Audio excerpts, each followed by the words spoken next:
Hello everyone, लेखपाल 2022 के ग्रामीण विकास की प्रैक्टिस सीरीज में आपका स्वागत है। चलिए, ये सेट नंबर 24 है, 24। चलिए देखते हैं क्या कहता है। पहला क्वेश्चन क्या कह रहा है कि पटवार इलाके का सारा रिकॉर्ड रहता है। पटवार इलाके का सारा रिकॉर्ड रहता है सरपंच के पास, ग्राम पंचायत के पास, पटवारी के पास या गिरदावार के पास। तो जो पटवार इलाका है उसका जो सारा रिकॉर्ड है वो किसके पास रहता है? पटवारी के पास रहता है। पटवारी जो है राजस्व विभाग का जो है एक सरकारी अधिकारी होता है। ठीक है, तो उसके पास ही सारे रिकॉर्ड रहते हैं। भूमि को मापना और जितने भी मुख्य कार्य हैं उन कागज़ों को सजोना, ये सारे काम उसी के अंतर्गत आते हैं।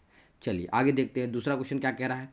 प्रत्येक गांव की सारी जानकारी का मानचित्र होता है सरपंच के पास, पटवारी के पास, गिरदावार के पास या बीडीओ के पास।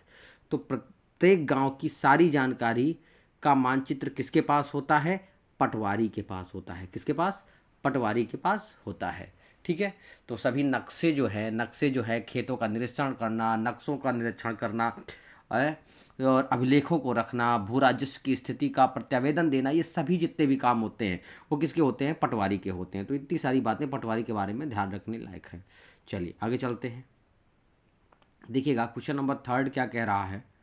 कह रहा है कि गिरदावार कानून को जिस व्यक्ति के अभिलेखों का निरीक्षण करता है वह व्यक्ति है सरपंच, ग्राम सचिव, पंच या पटवारी।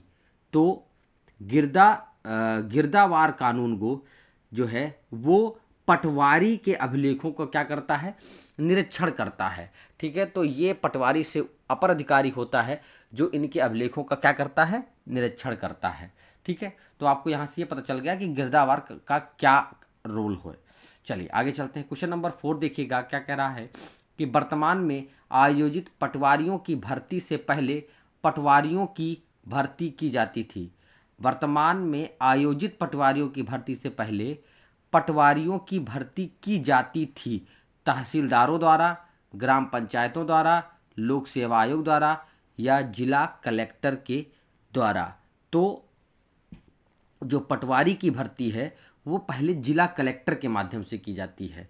और आपने सुना होगा कि जो जिला कलेक्टर होता है, डीएम होता है, वो पूरे जिले के लेखों को, जमीनों को, उन लेखों को निरीक्षण करता है। ठीक है, तो उसकी जिम्मेदारी होती है। तो वो अपने स्तर से पटवारियों की क्या करता था?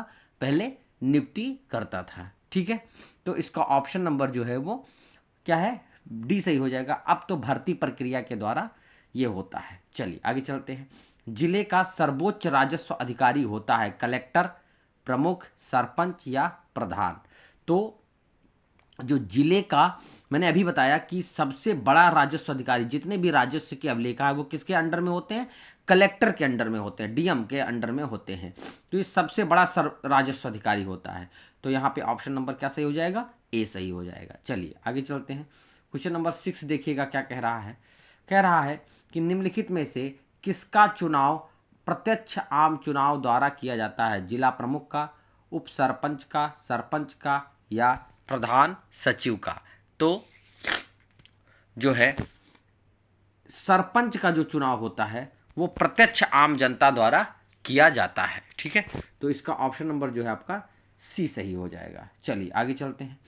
देखिएगा क्वेश्चन नंबर 7 क्या कह रहा है कि उत्तर प्रदेश में उर्दू को द्वितीय भाषा घोषित किया गया 1979 में, 1961 में, 1989 में या 1999 में। तो उत्तर प्रदेश में जो द्वितीय राजभाषा है वो कब किया गया है? 1989 में। ठीक है, तो इसका ऑप्शन नंबर जो है आपका वो सी सही हो जाएगा। चलिए क्वेश्चन नंबर 8 पे चलते हैं। कह रहा है खसरा नंबर का संबंध होता है, खसरा नंबर का संबंध होता है भूमि से, जिले से, घर से या राज्य से। तो जो खसरा नंबर होता है वो हमेशा किसका होता है? खसरा नंबर हमेशा भूमि का होता है। तो ये भी ध्यान रखना है कि हर जमीन का अपना एक खसरा नंबर होता है। तो ये ऑप्शन नंबर इसका ए सही हो जाएगा। चलिए आगे चलते हैं। क्वेश्चन नंबर 9 क्या कह रहा है कि निम्न अधिकारियों में से आज्ञा मिलने पर पटवारी किस अधिकारी की आज्ञा को सर्वोच्च प्राथमिकता देता है? वह अधिकारी है जिला कलेक्टर, जिला प्रमुख, तहसीलदार या गिरदावार। तो निम्न अधिकारियों में किसकी आज्ञा, तो भाई सर्वोच्च अधिकारी होता कौन है, जिला कलेक्टर होता है। सर्वोच्च अधिकारी जिला कलेक्टर होता है राजस्व का, तो किसकी आज्ञा मानेगा वो, जिला कलेक्टर की। तो ऑप्शन नंबर आपका ए सही हो जाएगा। चलिए आगे चलते हैं। पटवारी के कार्यों का सामान्य निरीक्षण अधिकारी कौन करता है, सरपंच, गिरदावार कानूनगो, प्रधान या बीडीओ। तो अभी हमने एक प्रश्न में पढ़ा भी था कि पटवारी के राजस्व संबंधी कार्यों का निरीक्षण कौन करता है, गिरदावार कानून गो। तो इसका ऑप्शन नंबर जो है आपका बी सही हो जाएगा। चलिए आगे चलते हैं। क्वेश्चन नंबर 11 देखिएगा क्या कह रहा है।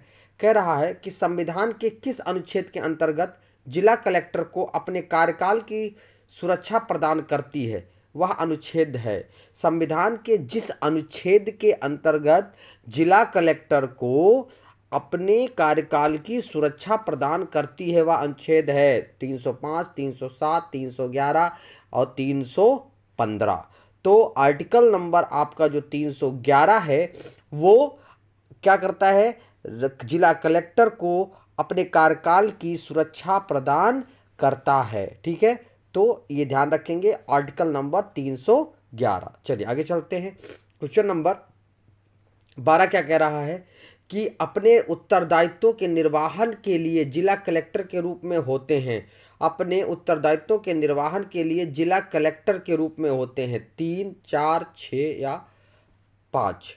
तो अपने उत्तरदायित्वों के निर्वहन के लिए जिला कलेक्टर के रूप में होते हैं, कितने होते हैं, 5 होते हैं। कितने होते हैं, 5 होते हैं। तो जैसे कौन कौन होते हैं, एक तो होता है जिला मजिस्ट्रेट, एक होता है जिला राजस्व अधिकारी, एक होता है जिला न्यायाधीश, एक होता है जिला विकास अधिकारी और एक होता है जिला निर्वाचन अधिकारी। तो अपने उत्तरदायित्वों के निर्वहन के लिए जिला कलेक्टर के रूप में कौन होते हैं, कलेक्टर मतलब होता है जो मजिस्ट्रेट होता है, जो आपका मजिस्ट्रेशियल पावर होता है, जिसके बाद न्यायिक पावर होता है। कलेक्टर का मतलब ये भी होता है। ठीक है, तो ये भी ध्यान रखेंगे। और कलेक्टर का मतलब जो राजस्व का नियंत्रण करता हो, सर्वोच्च अधिकारी हो। तो जिला मजिस्ट्रेट भी कहीं कहीं का, डीएम जिसे कहते हैं, डिस्ट्रिक्ट मजिस्ट्रेट कहते हैं।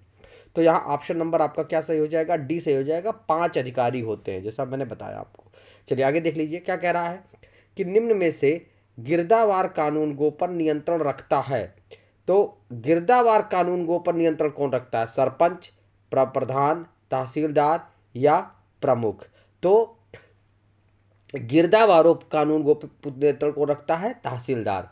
तो पटवारी पर नियंत्रण रखता है गिरदावार कानून गो और उस पर नियंत्रण रखता है तहसीलदार। ठीक है, तो इसका ऑप्शन नंबर क्या सही हो जाएगा, सी सही हो जाएगा। चलिए आगे चलते हैं। क्वेश्चन नंबर 14 पे चलते हैं। देखिएगा क्या कह रहा है। कह रहा है कि पटवार हलके में हलके के रिकॉर्ड का तत्काल सुधार करता है सरपंच, पंच, प्रधान या पटवारी। तो पटवारी का क्षेत्र है, पटवारी का हलका है, तो उसके रिकॉर्ड्स में कौन सुधार करेगा, पटवारी ही करेगा। ठीक है, तो इसका ऑप्शन नंबर आपका कौन सा सही हो जाएगा, डी सही हो जाएगा। चलिए आगे चलते हैं। क्वेश्चन नंबर 15 क्या कह रहा है, गांवों में भू राजस्व वसूली का कार्य कौन करता है, किया जाता है कि पटवारी द्वारा, गिरदावार द्वारा, सरपंच द्वारा या तहसीलदार द्वारा। तो भू राजस्व वसूली, देखिए बहुत सारे प्रश्न यहाँ से निकल के आ रहे हैं। भू राजस्व वसूली का कार्य कौन करता है, पटवारी करता है। कौन करता है, पटवारी करता है भू राजस्व वसूली गाँव में। ठीक है, तो इसका ऑप्शन नंबर ए सही हो जाएगा। चलिए आगे चलते हैं। देखिएगा क्वेश्चन नंबर 16 क्या कह रहा है। कह रहा है कि वृक्षारोपण एवं बंजर भूमि के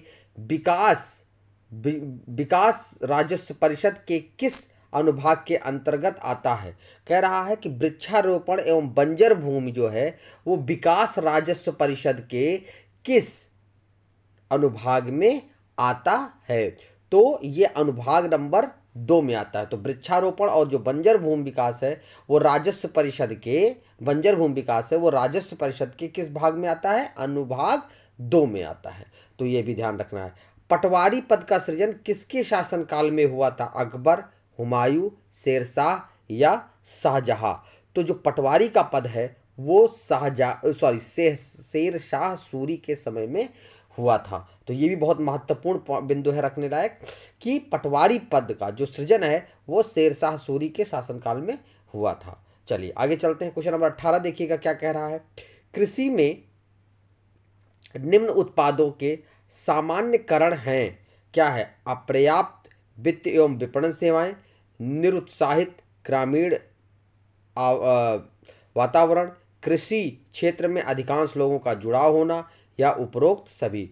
तो कृषि में निम्न उत्पादन के सामान्य कारण क्या हैं? अपर्याप्त वित्त पोषण विपणन सेवा, बिल्कुल सही है। निरुत्साहन ग्रामीण वातावरण, क्योंकि अब वो चीज़ रह नहीं गई है, उत्साह उतना रह नहीं गया है जिस टाइप से समस्याएं हैं या असुविधाएं हैं। कृषि क्षेत्र में अधिकांश लोगों का जुड़ाव होना, तो ये सभी जो है ना वो कृषि के निम्न उत्पादन का क्या है? कारण हो गया है। ठीक है, चलिए आगे चलते हैं, क्वेश्चन नंबर 19 चलते हैं, देखिए क्या कह रहा है।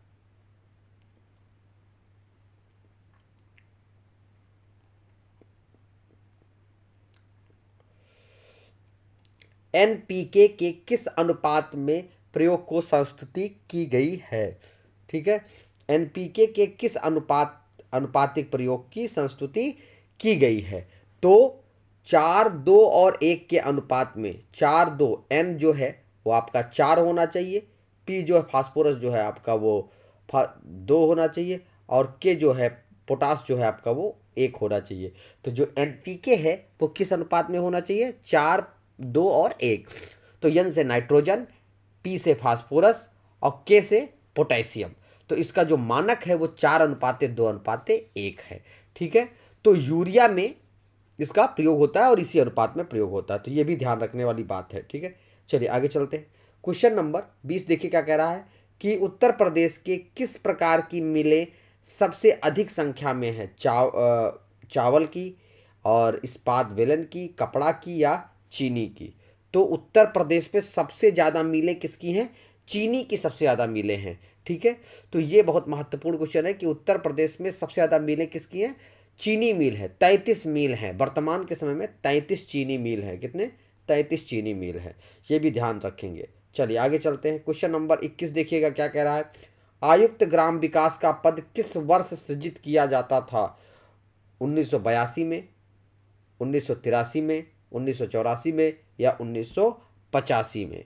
तो आयुक्त ग्राम विकास का जो पद है वो 1985 में सृजित किया गया था। कब सृजित किया गया था? 1985 में सृजित किया गया था। आगे देखिएगा 22 नंबर क्या कह रहा है। बलवंत राय मेहता जो है समिति वो पंचायती राज प्रणाली को किस स्तरीय बनाने की सिफारिश की गई है? तो जो बलवंत राय मेहता है इनकी जो है वो 3 स्तरीय थी, एक अशोक मेहता की भी समिति थी वो 2 स्तरीय थी। ठीक है, तो ये ध्यान रखेंगे कि बलवंत राय मेहता की जो समिति थी वो 3 स्तरीय थी। तो इसका ऑप्शन नंबर आपका सी जो है सही हो जाएगा। चलिए आगे चलते हैं, क्वेश्चन नंबर 23 क्या कह रहा है। ग्राम सभा की कार्यपालिका है ग्राम पंचायत, पंचायत समिति, क्षेत्र पंचायत, जिला परिषद। तो ग्राम सभा की जो कार्यपालिका है वो आपकी ग्राम पंचायत है। क्या है? ग्राम पंचायत है। तो इसका ऑप्शन नंबर जो है आपका ए सही हो जाएगा। चलिए आगे चलते हैं, क्वेश्चन नंबर 24-25 देख लेते हैं। टोटल 25 क्वेश्चन है। 24 नंबर क्या कह रहा है। निम्न में से कौन श्यामा प्रसाद मुखर्जी रूर्बन मिशन का उद्देश्य है? निम्न में इसमें कौन श्यामा प्रसाद मुखर्जी रूर्बन मिशन का उद्देश्य है? ग्रामीणों में शहरी सुविधा उत्पन्न कराना, गांव में क्लस्टर के तर्ज पर विकास करना, स्वास्थ्य केंद्रों की सुविधा करना, या उपरोक्त सभी। तो ये सारी चीज़ें जो है रूर्बन मिशन का मतलब ये होता है कि जो शहर में सुविधाएं हैं वो सारी पानी है, विद्युत है, ये सारी सड़क है, ये सुविधा इनको मिले। ठीक है, क्लस्टर के तर्ज पर विकास हो, स्वास्थ्य केंद्र हो, मेडिकल सुविधा। तो ये सभी जो सुविधाएं हैं, ये जो सभी सुविधाएं हैं वो श्यामा प्रसाद मुखर्जी रूर्बन मिशन का उद्देश्य है। तो इसका ऑप्शन नंबर आपका डी सही हो जाएगा। एग्री उड़ान योजना का उद्देश्य क्या है? एग्री उड़ान योजना का उद्देश्य किसानों को बिजनेस स्किल्स से लैस करना, उत्पादकता बढ़ाना, पशुपालन को कम करना, या बीज भंडारण करना। तो एग्री उड़ान योजना का उद्देश्य है किसानों को बिजनेस स्किल से लैस करना। मतलब एग्री उड़ान योजना किसानों को बिजनेस से जोड़ने, उनकी जो उत्पादकता है, उनको जो उत्पादन कर रहे हैं वो बिजनेस सिस्टम में कैसे जुड़े, इस कार्य के लिए एग्री उड़ान योजना की शुरुआत की गई है। तो ये हमारे 25 क्वेश्चन थे। अगर आपको हमारा कंटेंट अच्छा लगता है तो please like, subscribe and share जरूर करें। और भी बहुत सारे वीडियो हमारे चैनल पे चल रहे हैं। तो बस आप तैयारी करते रहें, पेपर की तैयारी में लगे रहें। बस आज के लिए इतना ही। जय हिंद, जय भारत।